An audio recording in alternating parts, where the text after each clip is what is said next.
Salut à tous les amis, j'espère que ça va et que vous avez la forme. Je vous souhaite la bienvenue sur ce nouveau vlog où j'ai mis mon plus beau bonnet, ma plus belle veste. Je suis bien Yann? Ah, t'es très bien. Et mon plus beau t-shirt. Celui-ci, collector. Gentleman investisseur de Noël, édition limitée, lutin de Noël. Celui-là, je crois que je vais le mettre le 25. Ah oui, il faut. C'est les t-shirts moches de Noël, mais au final qui sont beaux. Ils sont magnifiques. Hein. Donc là, c'est pour tous les gens qui vont nous rejoindre. Bah oui, parce qu'on est à la parenthèse indépendance. Et l'idée de ce vlog, c'est de vous faire vivre la parenthèse vraiment de l'intérieur, comme si vous étiez un coaché. Donc on va vous montrer tous les ateliers, on va filmer une partie des ateliers en détail pour que vous voyez le contenu. L'atelier LCD avec toi, mon cher ami. L'atelier PNL avec Fab. Arbitrage de patrimoine avec moi. Et puis arbitrage des dépenses avec Ben, l'atelier serrage de ceinture. Donc voilà, parenthèse numéro 4. Ouais. On est presque au ski, hein, si tu veux filmer dehors. Là. Il neige. Et encore, je trouve que... Enfin, on n'a pas beaucoup. On a un peu de chance, mais c'est trop bien. Il neige. On est dans l'ambiance de Noël. On a le petit feu. On a démarré la cheminée. Les gens vont pas tarder à arriver. Bah c'est parti, hein. C'est parti. Bon, ça y est, tout le monde est arrivé. On a récupéré tous nos petits. Nos 16 participants sont là. Je retourne à la maison parce que je vais me chercher une petite chemise parce que vraiment ça caille. Cette année, ça caille fort. Donc, première matinée, ça va être vraiment la présentation de tous les participants. Tout le monde va se présenter, revenir rapidement sur son parcours. Je dis rapidement parce qu'on a 16 personnes, donc c'est pas vraiment rapidement. On prend quand même le temps de présenter tout le monde. Voilà, rappeler pourquoi tout le monde est là, qu'est-ce qu'il vient chercher. Et ensuite, la deuxième étape, c'est vraiment de revenir sur tous les fondamentaux ce matin. Vraiment poser toutes les bases pour faire des rappels, quoi. Comme au mois de septembre, quand on reprend l'école, on fait des rappels. Donc, on va faire des rappels sur les stratégies immobilières, pour préparer le travail des ateliers de cet après-midi. Pour dehors, c'est la neige. Hein. Ça y est, ça tombe. Premier atelier de Yann ce matin sur les stratégies immobilières. Et c'est parti pour vous faire vivre cette parenthèse indépendance de l'intérieur. Et après l'accueil de nos participants, on attaque toute la matinée par un atelier mené par Yann et moi. Un atelier où on va revenir sur toutes les stratégies qu'on connaît pour se développer en immobilier et développer aussi son patrimoine mobilier, tout son argent. C'est beaucoup de rappels. Parfois, ça fait du bien. Pour certains, c'est un peu des redites, mais pour d'autres, ça fait du bien. En tout cas, ça remet tous les cerveaux à plat, tous les cerveaux sur un pied d'égalité pour la suite de l'aventure, parce qu'on ne s'en arrête pas là. Bon, ça y est, on vient de terminer le repas. Là, on entend Sam qui est en train de ranger les assiettes, et on va attaquer les ateliers de l'après-midi. Donc là, ça y est, c'est parti. C'est des ateliers, c'est par 4. Donc c'est déjà beaucoup plus individualisé. Les gens vont pouvoir poser leurs questions. Le premier atelier que vous allez voir, c'est Ben qui fait l'atelier finance perso. Donc il y avait les formations à faire. Il y a la formation finance perso expert qui est à faire avant la parenthèse. Donc il y a tous les tableaux à remplir. Ils sont importants justement pour ce module finance perso. Et ils sont aussi importants pour mon atelier, l'arbitrage de patrimoine. Mais donc là, c'est Ben qui va regarder les entrées, les sorties, la différence entre les deux, si ça permet de mettre de côté, si ça permet de constituer un capital pour investir, avec tous les tips aussi qu'on a pour faire des économies, parce que c'est ça les finances perso, hein. Quand on veut remplir sa baignoire, faut commencer par boucher la bombe de fond. Et donc quand on veut gagner plus d'argent, on résout jamais un problème de manque d'argent par plus d'argent. Il faut d'abord apprendre à gérer son argent, à vraiment mettre de côté, ou tout simplement à avoir en tout cas se donner les moyens de ses ambitions si on a envie de dépasser des gros montants en investissement. Et atteindre des gros résultats, faut apprendre à mettre de côté, il faut apprendre à gérer son budget. Et ça, c'est l'atelier de Ben. Donc c'est par petits groupes de 4. Les groupes, ils ont été constitués à l'avance, au préalable, en fonction du niveau immobilier et puis du niveau d'investissement de chacun. Et chaque groupe de 4 coachés va passer avec tous les coachs.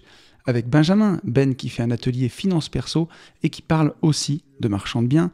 Il y a un atelier PNL pour apprendre vraiment à se connaître, à savoir ce qu'on veut vraiment. C'est ça qui est important, hein, parce que faut pas se tromper d'objectif dans la vie. Et qui ne se connaît mieux que soi-même. Donc cet atelier aide vraiment à ça, à se connaître en profondeur pour savoir vraiment ce qu'on veut atteindre.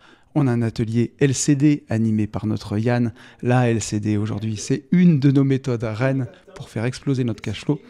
Et puis il y a un atelier arbitrage avec moi. Alors pas seulement arbitrage de patrimoine, arbitrage parfois de son mode de location, arbitrage aussi de son temps, parce que c'est important, c'est notre richesse la plus précieuse. Et chaque coaché va passer au sein de tous ces ateliers. Il y a 2 ateliers la première journée et 2 ateliers la journée suivante. On peut arbitrer toutes ces choses-là. Et l'atelier va même plus loin, on peut arbitrer son temps aussi. Où est-ce que je passe mon temps par rapport à ce que ça me rapporte? Une fois le passage fait dans les 2 ateliers, et ça dure longtemps, cette fois-ci on a encore battu le record, on a fait 10 heures d'atelier, donc 2 ateliers de 5 heures de suite, c'était riche et dense. Et le soir, on prend un bon repas tous ensemble et on va se coucher de bonne heure parce que le lendemain, encore une grosse journée. Top départ de la journée numéro 2 avec ce beau soleil levant derrière sur la petite campagne environnante. Ce matin, c'est atelier avec Fab d'abord, atelier commun. Donc là, il y a tous les 16, il y a nos 16 coachés. Définition d'un objectif. Après, on va parler un peu de méditation avec moi pour faire redescendre la pression quand c'est trop fort sur la route des investissements. On aura un atelier sophro avec notre ami Alex qui vient nous animer ça ce matin. Et puis après, une pause repas bien méritée. Et cet après-midi, c'est la poursuite des ateliers. Il y a les ennemis classiques qu'on peut identifier. Un concurrent, un marchand de biens.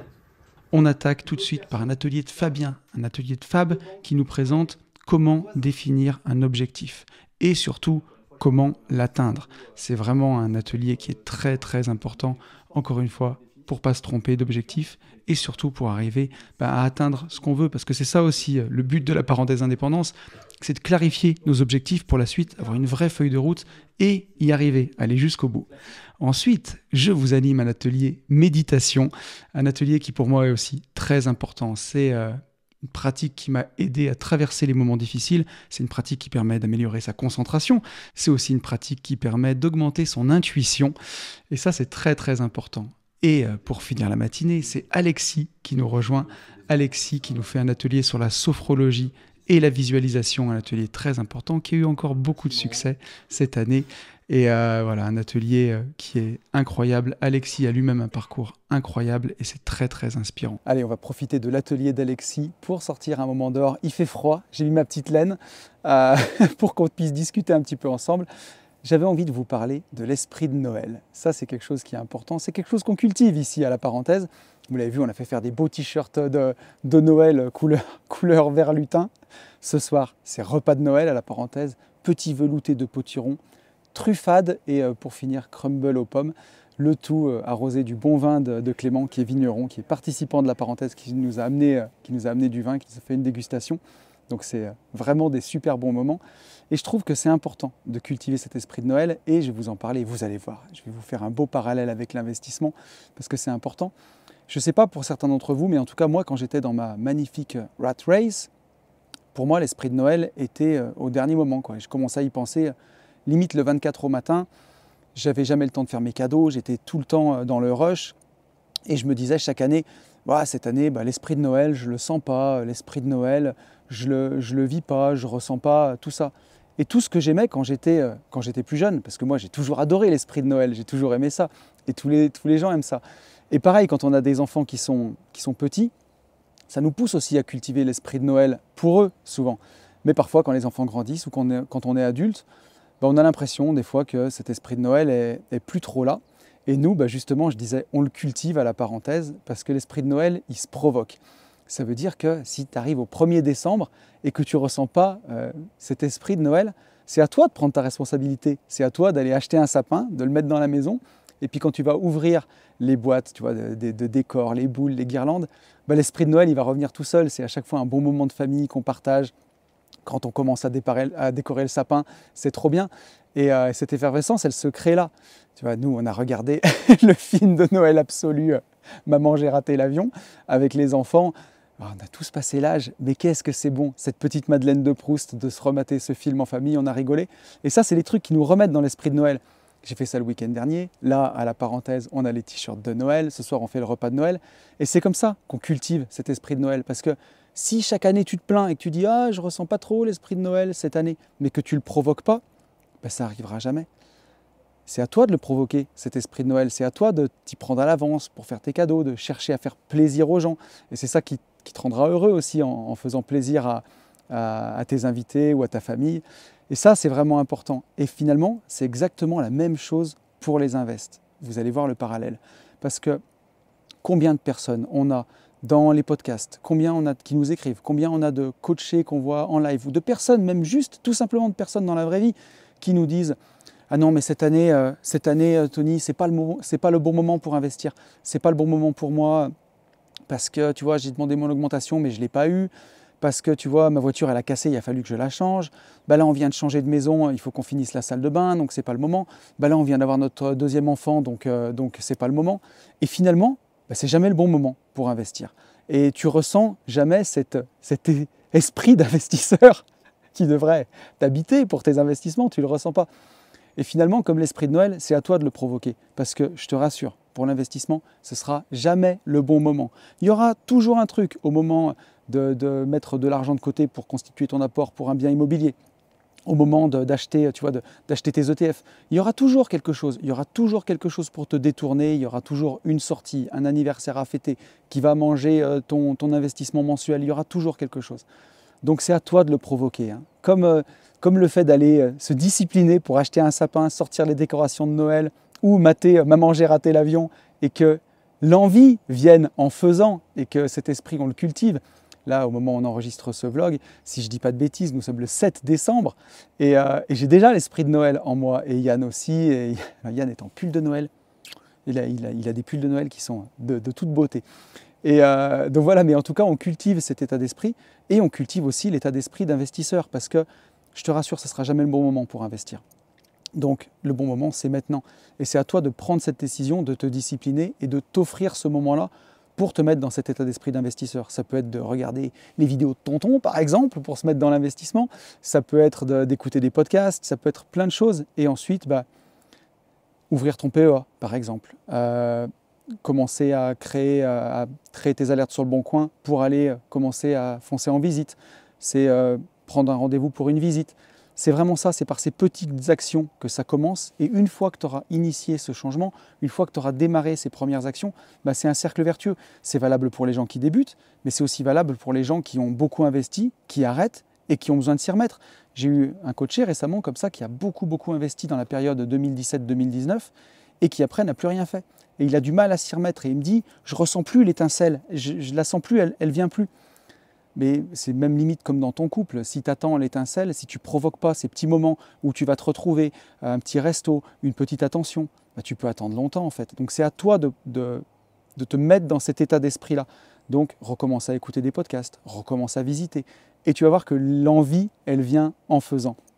Et finalement, et vous allez voir où je veux en venir aussi, c'est le choix fort qu'ont fait nos 16 coachés qui sont ici, où voilà, on le voit, hein, pour certains, c'est pas le moment. Il y a des parcours de vie différents, il y a des âges différents. C'est des personnes qui viennent de toute la France, qui sont d'âges différents, aussi parfois de milieux sociaux différents. Et pourtant, ils sont tous unis sous ce même état d'esprit d'investisseur et ils l'ont provoqué en venant avec nous 3 jours à la parenthèse indépendance. Donc voilà, j'en profite si vous voulez provoquer ça. Il nous reste encore quelques places pour la parenthèse indépendance numéro 5 qui sera du 17 au 19 janvier. Vous avez les liens dans la description, n'hésitez pas, ça nous fera un grand plaisir de partager ces moments avec vous. Allez, je vous laisse avec la suite du vlog. J'y retourne, je commence à cailler un peu. Et on a démarré la 3e journée sur les chapeaux de roue à 8 h du matin. Et oui, on ne perd pas de temps. Un atelier d'1 heure animé par Yann et moi-même où on présente vraiment ce qu'on attend de nos coachés. On va parler du roadbook. Et ça, le roadbook, c'est ce qu'il y a pour nous de plus important avec ce que nos coachés font aussi pendant l'atelier de Fabien, qui est la lettre à l'univers. Cette lettre à l'univers, c'est la façon d'exprimer ce qu'on veut atteindre dans la vie. C'est une façon aussi d'activer la loi de l'attraction, mais ce serait trop facile s'il suffisait de jeter des pensées dans l'atmosphère en espérant qu'elles nous reviennent matérialisées sous forme réelle. Il va falloir faire des actions, hein. C'est ça qui est important. C'est pas juste une prière au Dieu argent, au Dieu univers, c'est bien plus que ça, c'est mettre des actions pour pouvoir atteindre ses objectifs. Et ça, c'est ce qu'on va marquer dans le roadbook. Quelles actions on va prendre au point de vue administratif pour former sa team de conseil, par exemple, ou pour arbitrer son patrimoine financier. Quelles actions on va mener en IMO, combien de fois on va visiter, quel bien on va chercher, toutes les actions administratives qu'on va prendre, par exemple. Je vais ouvrir mon PEA, je vais constituer ma team de conseil, je vais changer mon ordinateur qui est complètement pourri. Tous ces engagements qu'on prend pour réussir et bien entendu, toutes les actions qu'on va mener en immobilier, combien de fois je vais visiter, combien je vais faire d'offres chaque mois, quel type de bien je vais chercher, combien de biens je m'engage à trouver cette année, et ainsi de suite. La même chose sur le patrimoine immobilier, pareil sur le business, quand on décide de monter un business, on présente tout ça pendant 1 heure, et ensuite, c'est à nos coachés de travailler. Ils ont 3 heures pour rédiger leur roadbook, et nous, on passe dans les rangs pour les aider à trouver la bonne stratégie au regard de tous les ateliers qu'ils ont faits. C'est un moment qui est très intéressant, très émouvant, parce que parfois on approfondit certaines situations. Et souvent même on approfondit certaines situations. C'est encore une fois un moment passionnant, parce que avant tout, c'est une expérience humaine. J'y reviendrai tout à l'heure. Ensuite, on va manger pour la dernière fois, le dernier repas qu'on prend ensemble. Et après, c'est les soutenances individuelles. Et là, on a 1 demi-heure de passage par personne, 3/4 d'heure pour les couples en général. Ils viennent nous présenter leur lettre à l'univers, leurs souhaits pour le futur, ce qu'ils veulent voir se matérialiser dans leur vie, et le roadbook qu'ils ont écrit en face pour pouvoir réaliser tout ça dans la vraie vie. Et voilà, à la fin, on valide ou pas. Mais cette fois-ci, on a encore tout validé, parce qu'on a des coachés exceptionnels qui ont énormément travaillé, et on met le coup de tampon. Il y a 2 jurys, ça change à chaque fois. Cette année, il y avait un jury, Yann et moi, et un jury, Ben et Fab. C'était encore une fois un moment exceptionnel. On est vraiment ravis d'avoir partagé ces moments. Cette parenthèse, elle était tellement intense que j'ai même pas tourné la fin du vlog sur place. On était vraiment pris à l'intérieur de tout ce processus et de toute cette émotion. Ben voilà, j'enregistre cette voix off le lendemain. J'ai pas beaucoup dormi encore, c'était encore des moments exceptionnels. On le dit à chaque fois, c'était la parenthèse numéro 4, mais c'est tellement intense. On noue vraiment des relations super. Tout le groupe aussi noue des relations ensemble. C'est une vraie aventure humaine. C'est pas seulement de l'investissement, c'est aussi quelque part une quête de soi, une quête vraiment de se réaliser par l'investissement, mais pas que. Et à chaque fois, c'est vraiment passionnant. Voilà, j'espère que ce vlog vous aura plu, j'espère qu'il vous aura donné envie de venir, parce qu'il reste quelques places pour la parenthèse de janvier qui aura lieu du 17 au 19. Vous avez le lien dans la description. Je vous souhaite de vraiment profiter de l'esprit de Noël. Moi, je vais faire mon sapin cet après-midi. C'est des moments qui font du bien, c'est des moments où on se retrouve, et c'est aussi pour ça qu'on fait tout ce qu'on fait. Donc, profitez-en.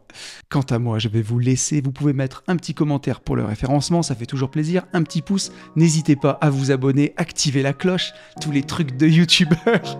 Je vous souhaite un très joyeux Noël et je vous dis à très vite. Salut à tous.